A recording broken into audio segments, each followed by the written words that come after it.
Greetings, creepsters. Today I bring you a bone-chilling story that will make your skin crawl. Imagine stumbling upon a hidden bunker in the middle of nowhere, only to discover that it belonged to a prepper family who vanished without a trace 3 years ago. What secrets lie within the walls of this mysterious underground shelter?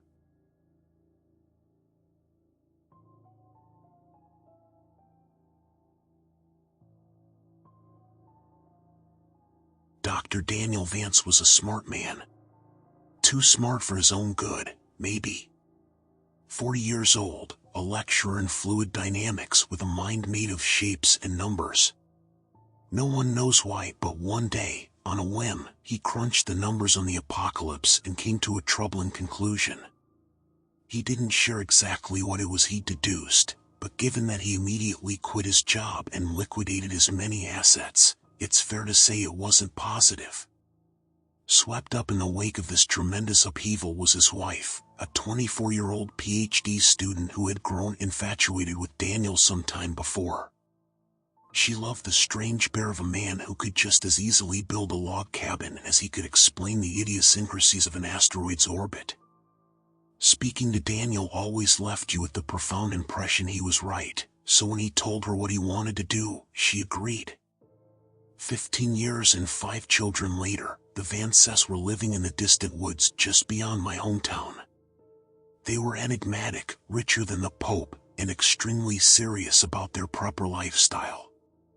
But they were also funny, easygoing, and incredibly compelling to speak to. Larger-than-life survivalists swept into town with bizarre requests that thrilled local businesses. Vast quantities of cement, iron, lead, and steel were all shipped through the remote mountains so that the Vances could build their shelter. The advanced methods they used to keep it secret were legendary. Daniel had once spent 6 months earning the license necessary to drive HGVs up to his compound so that no one else would lay eyes on it. And on one occasion when a company had refused his request for GPS tracker-free vehicles, he bought them out wholesale so that they had no choice. So when they stopped appearing in town during the pandemic, when requests for food and goods stopped and all contact was dropped, most attributed it to lockdown. They had a bunker and had spent their entire lives training to be self-sufficient in the face of civilization's collapse. Even Alexander, the youngest at just 3, was already collecting firewood as a chore and learning what local plants were edible. Most of us just assumed that if anyone could ride out COVID without breaking a sweat, it would be the Vances. The reality turned out to be something else. When the worst came to light, we discovered that Daniel had used the pandemic as an excuse for a dry run. The family intended to spend 6 months in lockdown and essentially beta test their fallout bunker.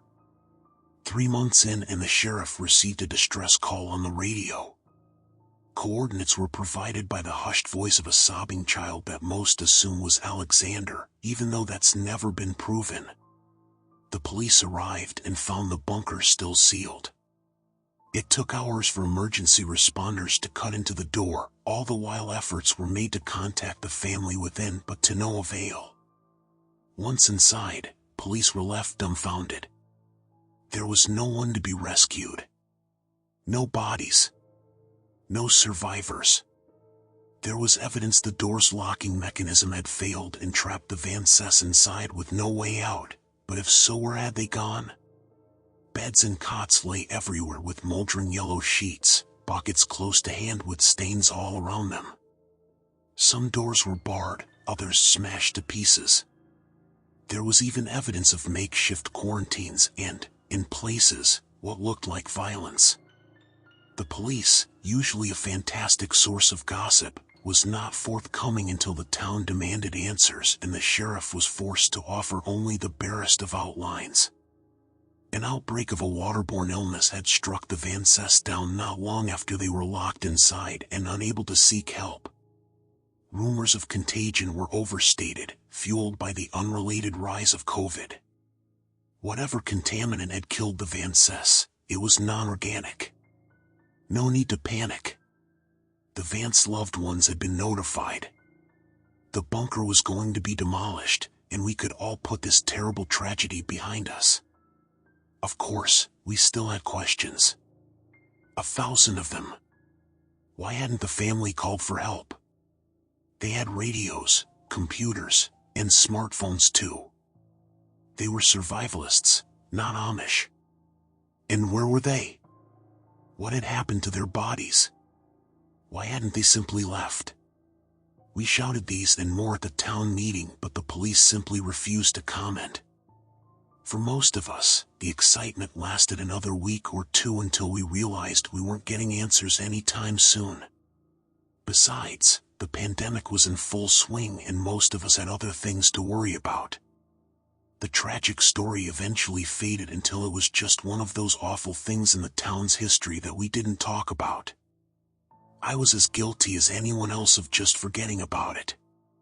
I certainly never expected to find the bunker out there in the woods, faded police tape still on the open door that hung wide open with scorch marks around the lock.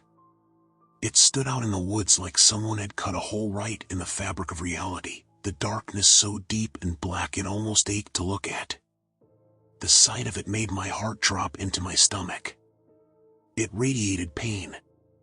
Does that make sense? I think some part of my lizard brain picked out details that wouldn't become apparent to me until I got closer, like the bloody finger streaks that stained the handle from where someone had scrabbled furiously at the lock without success. And the tiny viewing window had been smashed with a hammer that still lay nearby. I needed only to glimpse it to imagine the family taking turns standing there and screaming into the woods desperate for rescue. Under any other circumstances, I would have run. But I'd gone there looking for my dog, and my light revealed a few wet paw prints making their way down the dusty concrete tunnel.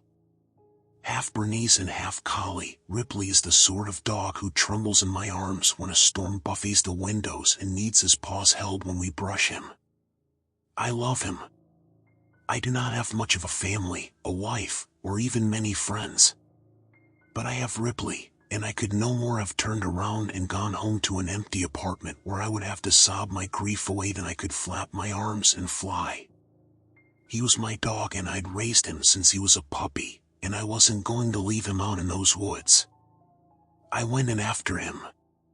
I didn't know what to expect, but I knew it wouldn't be good. Whatever the police had found, they'd not only kept most of the morbid details to themselves, but they had also lied. The bunker was not demolished, or even sealed off. In fact, looking at the occasional blue latex glove tossed aside and the one or two broken police-issue flashlights, it seemed like the last people inside had been in a hurry to get out. Given this was where 7 people had presumably died, I assumed it was someone's job to clean it all up. But the corridor looked largely untouched. Just a few meters in and manic writing started to cover the walls, the desperate scrawls of a lone survivor left there to be rediscovered like cave paintings. Most were deliberations on how to get out. Diagrams. Blueprints. Equations and formulae. All focused on the door and the circuits responsible for its faulty lock. I instinctively assumed they belonged to Daniel and that he'd been the last to die. What a god-awful fate for a man to outlive his children. And yet it got worse. Slowly the writing changed from equations and plans to a desperate scrawl. The same few phrases are repeated over and over. 5 doors. 5. Not 6. 6. Didn't make it. Didn't make it. 6 doors. 6. It seemed like the kind of thing you'd find in an asylum. A psychotic rambling is punctuated only by 6 paragraphs right at the end. Each letter was impeccably neat, and each small paragraph was topped with a beautifully drawn Christian cross. Elliot Vance, aged 15. A gifted guitarist. He liked boys even though he thought I did not know. I loved him with everything I had. He would have made a great man. Alicia Vance, aged 14. She liked to paint and shoot. She had her mother's mean streak. It would have served her well in the future.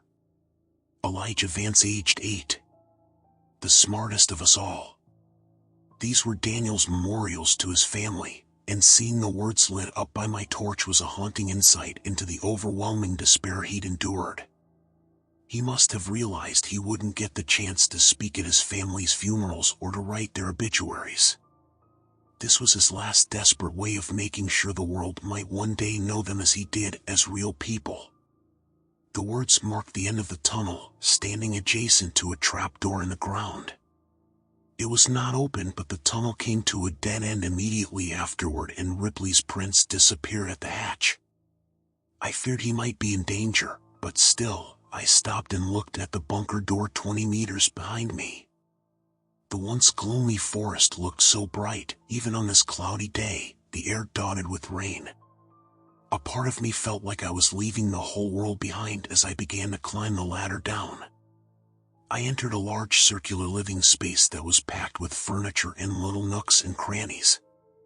The walls were covered with folding beds and tables, and every inch was multifunctional. A dining space could become a sitting space, which in turn might be where someone slept, or even exercised. It all depended on what particular bit of furniture you unfolded or unclipped or unfurled. 7 people in close quarters, nowhere near enough privacy. It made sense they went with this cluttered, overlapping use of space. But it was still a large room, bigger than most studio apartments. And there were a few corridors that led deeper into the earth, telling me the bunker had unseen depths. I looked for some sign of my dog and soon found his trail, but this far from the rainy copse, Ripley's prints were starting to fade.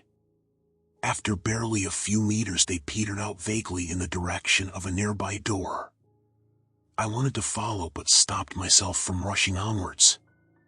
It was unlikely Ripley was getting out any other way, and I'd do us no good getting hurt myself. I decided to take a look around and quickly spotted a dinner table. If I needed proof the police had not bothered with a cleanup, this was it. The plates were still out, the food rotten to a strange blackened husk.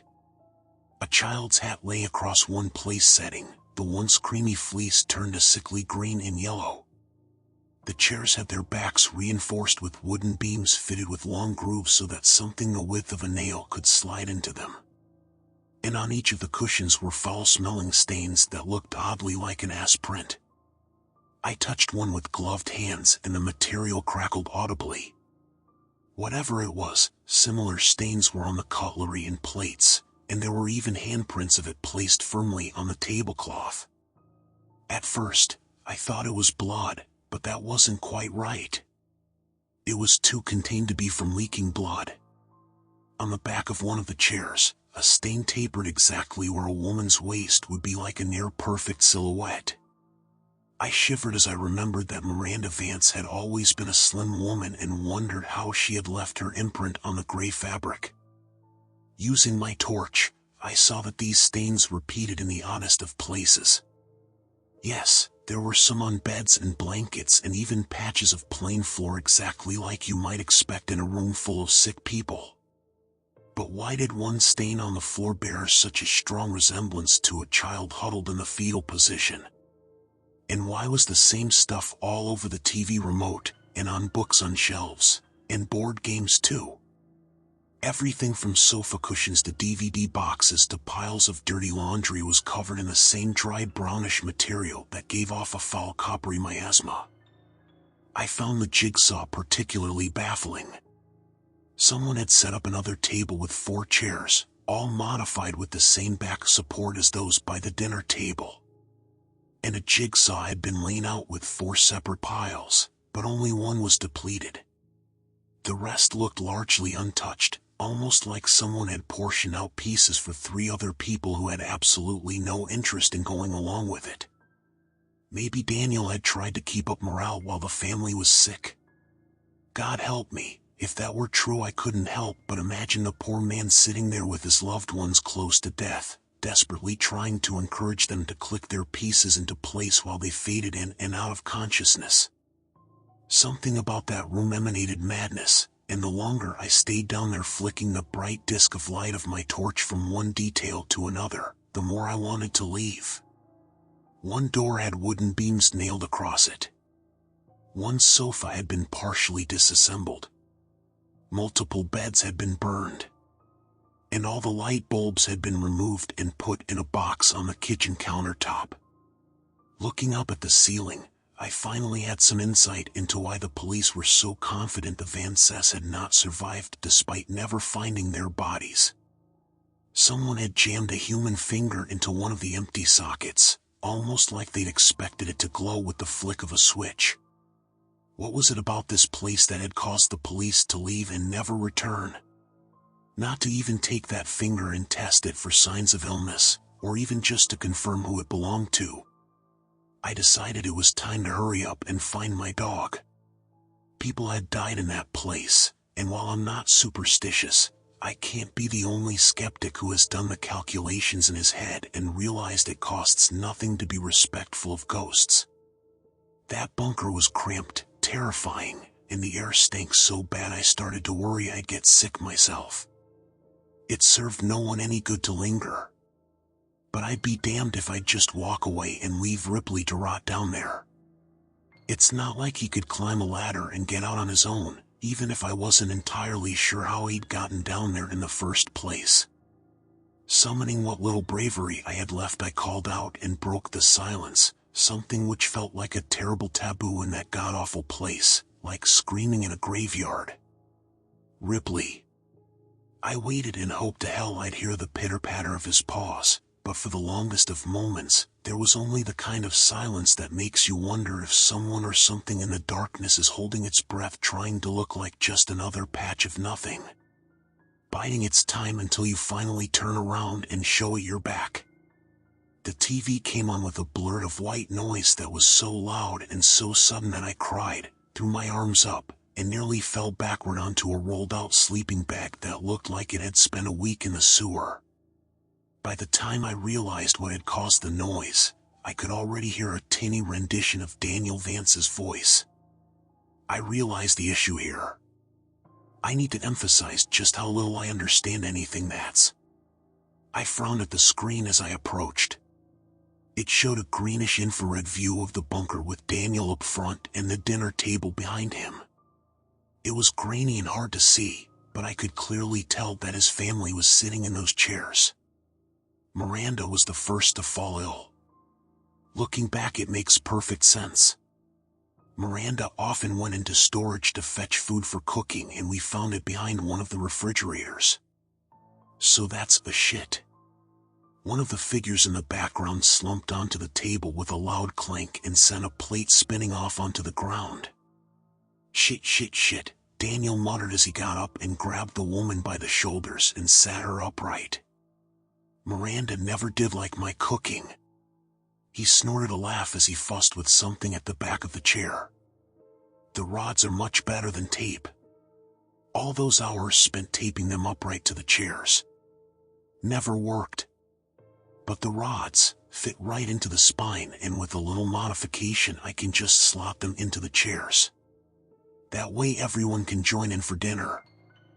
I'm working on something similar for family game night. Daniel wandered over to the camera, and with a grin, he lifted it from the tripod and scanned the dinner table. What I saw nearly made me drop my torch. His family was long dead. Gaunt faces. Missing noses. Lips that had receded to reveal awful grins. These were corpses, plain as day, even when viewed through such a low-resolution image. The only thing that made them seem remotely alive was the way their eyes still reflected the infrared back so that they glowed in the dark. And yet Daniel seemed oblivious to it all. He tousled Elliot's hair, kissed his wife on the cheek, run a hand across one young girl's shoulder. He even picked the young Alexander up from his high chair, and I assume he coddled him. I don't know for sure because I looked away, unwilling to see the poor boy up close. Eyes averted from the screen, I couldn't help but pan my torch across to that same dinner table and shiver as I finally realized what all those stains were. Not quite blood, but close. Liquefying flesh. Left alone for months, Daniel had not put his family's bodies to rest. Instead, he had moved them around from place to place and puppeted them, living life as if nothing had really changed. Looking at where those stains had settled, I saw a clear pattern emerge. He had put them to bed. He had set them dinner. He had propped them up to watch TV or gave them their favorite books. They even sat there as lifeless husks while Daniel waited for them to complete a fucking jigsaw. The idea horrified me to my core. Back to work. It's obviously not part of the original designs. No room on the other side, not on the blueprints. Elliot didn't believe me, and why would he? I made every inch of this place, but I did not install that door in the storage on the bottom level.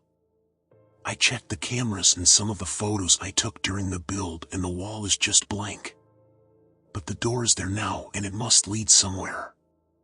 I don't know when or why it opens, but it does, and the next time I'll be ready. Because I have to know what's on the other side, and why it did this to us. Alone down here, often all asleep at once. Anything could have slit our throats and been done with it. But it didn't. It took its time, and I have to know why. It took our radios and computers and phones. One by one. None of us noticed until it was far too late. I kept telling the kids they needed to take better care of their things, and even as they complained, I just assumed the phones were lying behind some shelf. Where else could they go in a locked bunker? But it wasn't the children at all. Looking back, there are so many signs. Who kept taking away the lights? Who kept draining the batteries in our torches? How long did we live with it before we finally realized we weren't alone? Was it here every step of the way? A door out of nothing that leads to nowhere, at least most of the time. Because I know for a fact it does not always open onto a blank wall. There is something behind it. I can hear it shuffling around in there, wet breath rattling in its lungs, a horrible sound I hear roaming these halls when it thinks I'm asleep. I listened to Daniel, fascinated by this strangely compelling rant, when movement caught my eye. An infrared camera running in the dark, its image a roiling mess of uniform noise. What was it I'd seen? I paused the tape and rewound it. Squinting, I saw two pinpricks of light in the darkness just over Daniel's shoulder. Slowly, the image resolved itself in my mind. I knew what I was seeing, and it turned my blood to ice. Miranda Vance had turned her head, and her lifeless eyes glowed as she fixed them on the back of Daniel's head. Not even any point leaving at this stage. I'm no doctor, but that door is giving off enough radiation to, well, to kill a family of 7. If none of us had touched it. Being in the same room is risky, but not lethal. But given how sick we've become, it's pretty obvious our curiosity got the better of us, one by one, and we all got too close. Or maybe not. Maybe that thing on the other side came through and did this. Wait, what was that? Daniel turned and the camera stopped recording. The image it froze on was of a lone man, bright as a star in the camera's lens, facing off against unknowable darkness broken only by 6 pairs of white, glowing eyes. I became painfully aware of my position relative to the table, and I had the painful premonition that if I turned, those chairs would not be empty. I would see the Vances, all of them, Daniel as well, waiting for me. Heads turned. Bodies are left to rot for years in the dark. Behind me, something shifted. It breathed. Loud. Quick. I knew what it was. I knew. It came at me so fast that when I felt something hot and wet touch my hand, I screamed, only for the presence to suddenly recoil. But then, without hesitation, it leaped at me and bore me to the ground. I wept as Ripley licked my face. He was shivering and, worst of all, silent, which was not normal. He was not a quiet dog, not when greeting me and not when excited like he was now. But whatever he'd seen down here, he clung to me and dug his paws into my shoulders like he wanted to be cradled over the shoulder, something he has been too big to do for years. "Oh, you fucking idiot," I cooed in a whisper, and even in the dark I could feel his tail wagging. Joking aside, I felt nothing but relief at finding him. "Let's get the hell out of here." I picked him up, straining a little under the weight but refusing to give in to tired muscles, and made for the ladder. It wasn't easy climbing the 3 or 4 rungs to the hatch, but I managed it and gave the hatch a shove. First one hand, then 2. Again and again, with everything I had, but still that hatch refused to budge. Shit. I cried while pounding at it with my fists, but all I achieved was a sore wrist. The hatch had jammed when, somehow, the handle had been snapped clean off. Now I'd need a pair of pliers or something to cut through the metal bar locking it shut. My fingers couldn't move it, nor could I brute force the hatch open. The metal bar was an inch thick and, at the very least, I'd need some tools to get at it from this side. At least it's fixable, I thought as I climbed back down and caught my breath. On one wall I noticed a simple diagram of the bunker made in chalk. It had 3 floors. The bottom was storage. Daniel had mentioned that before, and I noticed that he had drawn through it with a large red X, and the top floor was labeled quarters, where I stood now. But the middle floor was labeled workshops, and it was there I realized that I'd find what I needed. There was one door that opened onto a concrete stairwell and, standing at the top, I shone my light down the spiraling guardrails, unsure of what it was I hoped to see.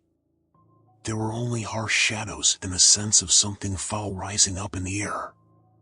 A smell that tickled my throat and burned a little in my lungs. Had the police even gone down this far? Had they seen what I'd seen on that TV and just left? Somehow I thought it was unlikely that had been enough to send the entire sheriff's department running, so was it something else that had done it? Something that had been enough to terrify dozens of armed men. Something that was almost definitely down there. The door. I went down quietly. At first, I considered leaving Ripley behind, but after losing him the first time I decided I'd rather risk it just to know that he was right next to me. Besides, he was being quieter than I was, and I didn't feel much like going down those stairs on my own.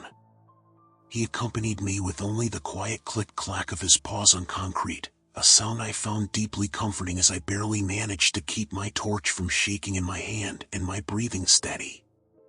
Down one floor and I found the workshop exactly as you might expect.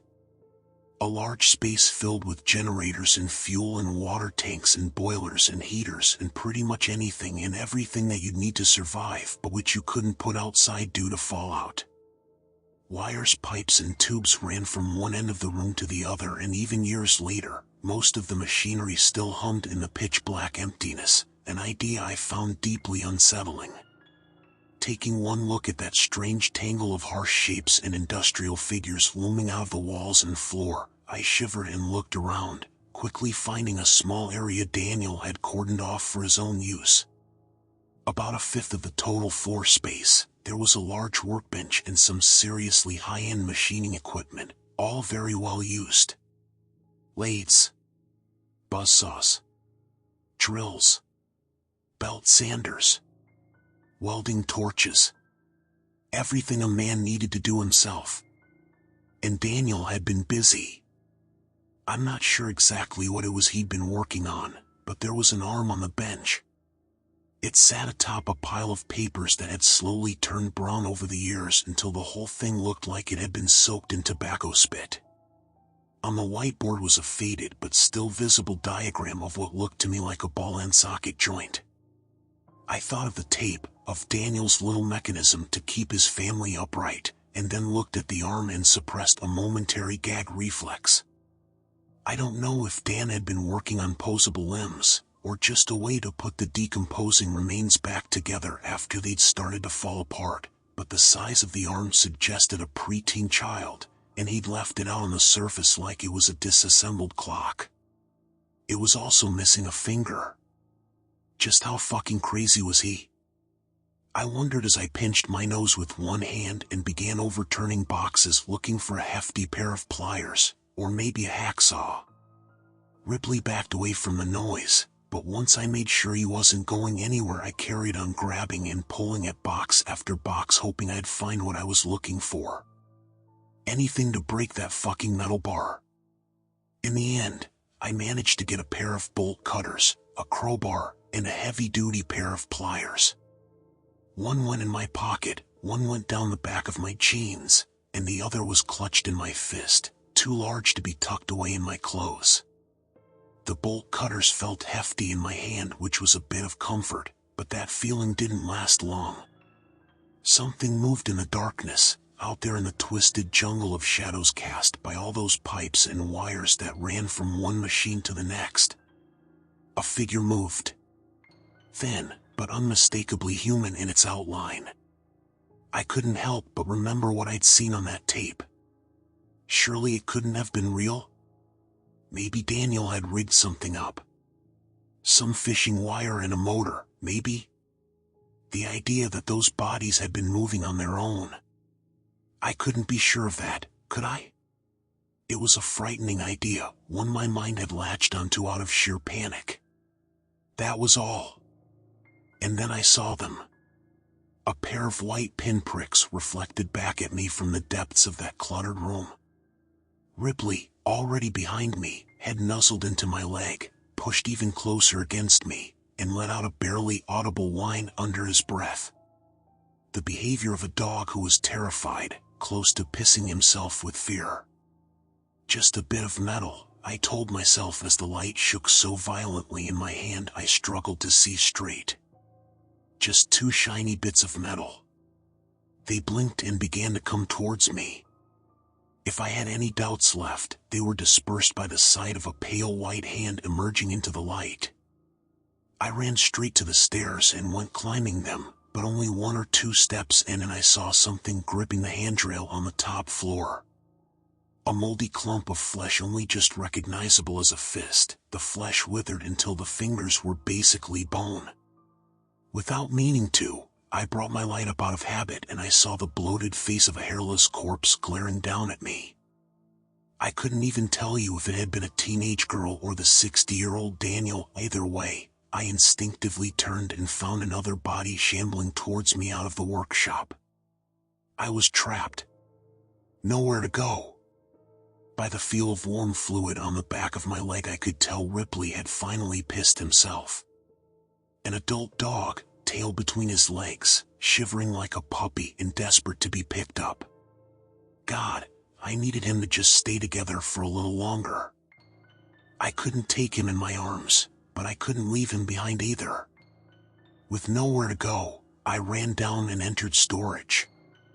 There was the temptation to stop once I hit the bottom. Down here the air was thicker and the sounds of my breathing were muted, somehow distant. But I only had to look back up to see 3 pairs of eyes glaring down at me, so without giving any of it much further thought I barreled down the corridor and stumbled onto a door at random. Opening it, I saw what looked like your standard storage room, only most of the shelves had been overturned and the food was left to rot on the floor. 1 or 2 shelving units were still upright though, and their shelves were covered in tall opaque boxes that made them a fantastic hiding spot. That, I decided, would have to be where I crouched down and turned off my light. I was already inside when I realized that wasn't all that was in there. The door almost looked normal. I could see why Daniel must have been confused by it because it looked a little bit like all the other doors down there, but it was different too. It was too tall and too wide, about 1.5 feet off the ground, and the metal rusted in its entirety as it had aged out of sync with everything else down there. All around the jam was a profusion of wet soppy moss like the kind you find hanging off trees in a swamp, and every few seconds the door would leak something strange and oily, like the kind of thing you find in a parking lot on a rainy day. Of course, that wasn't too strange in itself, but the leak was horizontal, defying gravity so that every few seconds a large glob of the stuff would whip across the room and slap into the wall opposite, creating a puddle about the size of a man that defied all reason.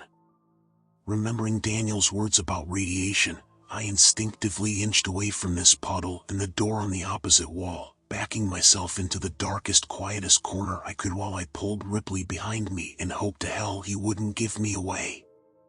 Once I was in there, I turned off my light and waited. I must have taken longer than I'd thought to hide the spot, because it was barely 2 seconds later when a few figures entered the room. It was pitch black after I'd turned off my torch, but they made enough noise to let me know that at least 2 of them had stumbled in after me. I stayed there, unable to see anything, not sure if they were heading straight for me or just getting ready to leave, forced to hold out and let luck decide my fate. When I finally heard something scrape against the wall barely 2 feet from where I stood, I gave up and switched my light on, desperate to know what was coming for me. The sound had been terribly misleading. Daniel Vance was no more than 6 inches from my face. "Get out," he hissed from a toothless and cracked mouth. A living corpse just like the others, somehow a flash of intelligence remained in those wide, terrified eyes. And then I heard it. The creaking of a door. And without even thinking, I turned the light and saw it on the wall. I saw it open, and behind the strange steel, there was more than just plain old concrete. Much more. I saw a raging gullet of flesh. A ringed tube of pulsing muscle lined with teeth the size of hands. A spiraling descent into madness. Hot, fetid air washed into the room, buffeting me and the rotting corpses, all of us paralyzed by what we were seeing, even if for most of the figures beside Daniel and myself didn't have eyes to see with. "What the fuck?" I muttered, unable to take my eyes from the flesh tube beyond that doorway. "It's coming," Daniel whispered as he grabbed me with one fist and hurled me out of the room. I hit the floor and skidded along a slick fluid left by Vance's footprints, the smell of which turned my stomach. Perhaps the worst detail was that it was cold. I don't know why, I just expected whatever oozed off them to be feverishly hot. But it wasn't. It soaked my shirt as I'd fallen into a muddy puddle. "It's coming." This voice wasn't Daniel's. I couldn't say for sure, but it sounded like a child's whisper. One by one the bodies shuffled over to the open door and knelt before it. I don't know why, but I got the impression the others had lost pretty much everything left of their minds, but Daniel remained aware. He looked back at me once more and spoke before he pressed his head to the floor in supplication with the others. "The only thing we did wrong was being here for it to torture. It didn't need a reason, just an opportunity. Leave. It won't let us go. It won't even let us die. And if it catches you, it won't let you go either." His forehead kissed the dirt. And then something reached through the door and gripped his head in its palm the way you or I might pick up an apple. In full panic, I ran over and grabbed my dog and the bolt cutters, and I ran like my legs were pistons, machines whose signals of exhaustion and fatigue could not slow me down or cause me to fall. I had to move. I had to leave. The hand that had grabbed Daniel, the sight of it flushed my mind clean like some kind of enema. It hurt to see the image replay in my mind, but there was nothing else in my head echoing around except the sight of fingers with one too many knuckles, and nails as large as a smartphone. I reached the top floor and nearly collapsed from breathlessness, but I wouldn't let myself stay down for long. I crawled over to the ladder and climbed up and immediately went to work trying to cut the metal lock. It was hell with just one hand, the other clinging to the torch that I kept frantically pointing at the door behind me, and it wasn't long before I fumbled one too many times and dropped my only source of light. No, I mewed. But there was no time to look for it. I had to get out, and I had to get out fast. I couldn't see, but I was sure I could hear something climbing up those stairs. Not the steady thump-thump of human feet. No, this was different. This was a rapid pitter-patter of a spider, maybe. Something with hundreds of feet or hands, or God knows what, skittering along the floor and walls and ceiling, pulling itself along with a body whose mere shape would offend God. Using all my strength, I leaned hard on the bolt cutters and, at last, the bolt gave. I threw the hatch open and got just enough ambient light to see Ripley hovering at the bottom of the ladder, growling ineffectually at the doorway. I crouched down, scooped him up, and fled up the ladder so quickly that my muscles turned to jelly at the top and I fell over onto hands and knees. But still, I was out. The long corridor covered in writing was ahead of me, and at the very end a doorway capped now by the tired blue light of a full moon. Ripley needed no encouragement. He whipped down the corridor with canine speed and I followed at a broken and stumbling crawl, eventually shouldering past the open door and collapsing onto the forest floor. For a few seconds I drifted in and out of consciousness, but when I looked up and saw the canopy overhead moving, the branches backlit by a full moon, I snapped awake and glared down at something gripping my ankle.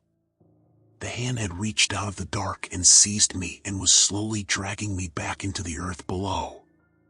Whatever it was, most of its body lurked out of sight in the shadows behind the doorway, but the hand that crushed my leg was the size of my torso with an arm that looked like it belonged to a mole rat. I struck it with my fist. I dug my nails in. I cried and kicked and screamed, but nothing could stop it. From behind the door, something like a face grinned and leered at me with joy. It was taking its time, sure enough, pulling me in so slowly that it gave my mind all the time in the world to appreciate the nightmare that awaited me. I think if, at that moment, you'd given me a gun, I would have shot myself because God help me I couldn't escape the look in Daniel's eyes, how he'd knelt to worship this thing like a man who knew that hope or pride or joy or anything with even a hint of goodness to it was so far out of reach for him it might as well be a dream. How long was this thing going to keep them down there? How long did it intend to keep me? I wept like a child, feeling like my mind was slowly cracking as I tried everything to stop that fucking pulling me into the shadows. I kicked at the earth. I dug into it using my hands looking for a root or a pipe or anything to hold on to. Nothing I did would slow it down. I was no more than a foot from the doorway when Ripley reappeared. A dog was afraid of hoovers and plastic bags and doors that move on their own. A dog who once got stared down by a particularly feisty rabbit stopped mid-chase and turned around, baffling the predator on its tail. A dog you couldn't even watch scary movies around. And he lunged at that arm like he was a wolf as he'd always been one. And while he didn't quite break the skin, the pressure was enough to make the thing's grip weaken and I slid my leg out. Unable to stand, I knelt and grabbed the dog and pulled as hard as I could and now that fucking thing bled at last as the pressure of the jaws and the sliding teeth ripped into its flesh. Together, at last, Ripley and I were let go and sent rolling backward head over hells. I wasted no time waiting or looking or processing. I heaved the dog to my chest and crawled until I passed out, making it maybe half a mile away. Only when I could no longer see the door did I let myself fall to the ground face first and gave up consciousness. The doctor said I had pneumonia, which I supposed made some kind of sense. I might have even believed them were it not for the sheriff's visit, asking strange questions of me as I lay in bed about what I may or may not have seen. I dismissed them to the best of my ability. I wasn't interested in chasing that particular nightmare down, figuring out if it had been real or not, at least not while I lay there half drowning in my infection. To be fair, I had at least some sympathy for why the police had done so little to seal that place off.